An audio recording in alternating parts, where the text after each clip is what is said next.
Welcome to Latha's cook book. இன்னைக்கு mini vlog என்னன்னு பார்க்கலாமா? இன்னைக்கு காலத்தில் நான் தோசை பண்ணியிருந்தேன் பிரேக்ஃபாஸ்ட்டுக்கு. மிளகாப்பொடி வேறு ஆகிடுது. நான் சட்னிலாம் ரொம்ப ஜாஸ்தியாக அரைக்கிறதுலாம் இல்லை.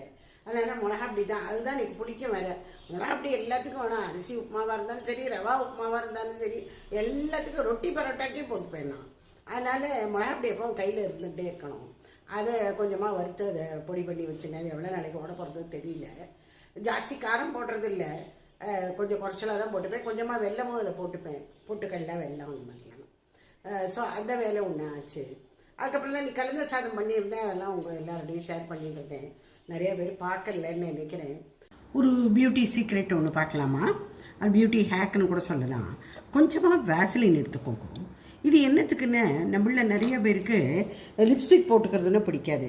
எல்லோரும் நம்மளை பார்த்து எதான்னு சொல்லுவாளோ அப்படிங்கிற மாதிரிலாம் ஒரு தயக்கம் இருக்கும். அப்பேற்பட்டவர்களுக்காக இந்த ஒரு ஹேக்கு. இது என்னென்ன, கொஞ்சமாக வேசலின் ஒரு கப்பில் போட்டுட்ருந்தோம். உங்கள் வீட்டில் ஏதாவது லிப்ஸ்டிக் இருந்ததுன்னாக்க அதுலேருந்து அந்த லிப்ஸ்டிக் எடுத்துக்கோங்க.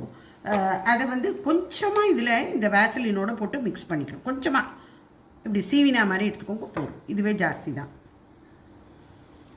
நல்லா மிக்ஸ் பண்ணிவிடும்.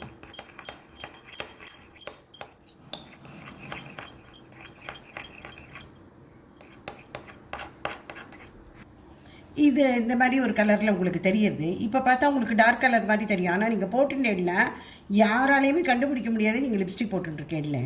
இது பளபளன்னு ஒரு லிப்ஸ் இருக்கிறதோட மாத்திரம் இல்லை, இந்த இப்பெல்லாம் இந்த நியூடு கலர்ஸ்னு வருது இல்லையா, நீங்கள் லிப்ஸ்டிக் போட்டுண்டா மாதிரியும் இருக்கும், போட்டுக்காத மாதிரியும் இருக்கும். இந்த வேசலின் போட்டுன்றதுனால ஒரு பளபளப்பு இருக்கும், ஒரு ஷைனிங் இருக்கும். பியூட்டி ஹேக்கில் காமிச்ச லிப்ஸ்டிக்கு இது தான். இந்த வேசலினில் கொஞ்சமாக லிப்ஸ்டிக் கலந்தது. இப்போ நான் அதுதான் போட்டுருக்கேன். என்னன்னு தெரியறதா? தெரியவே தெரியாது. அதனால் நீங்களும் இதை ஃபாலோ பண்ணுங்க. யாருக்கெல்லாம் லிப்ஸ்டிக் போட்டுக்க பிடிக்கலையோ அவங்களாம் அதை ஃபாலோ பண்ணுங்க. சரியா?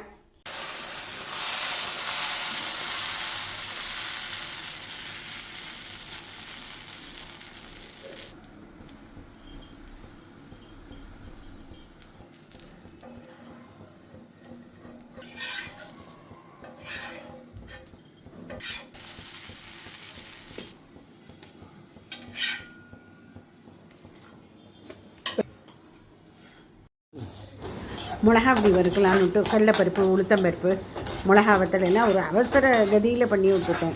கொஞ்சம் எள்ளும் போட்டு வறுத்துட்டேன். இது எள்ளு போட்டால் ரொம்ப ரொம்ப வாசனையாக இருக்கும். நான் இங்கே வெள்ளை எள்ளு தான் போட்டுட்டேன். கருப்பு எள்ளு போட்டுனாலும் நல்லாயிருக்கும்.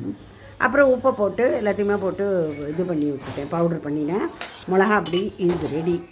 அவ்வளோதான். கல் உப்பு போட்டு அதையும் லேசாக ரோஸ்ட் பண்ணிட்டேன்.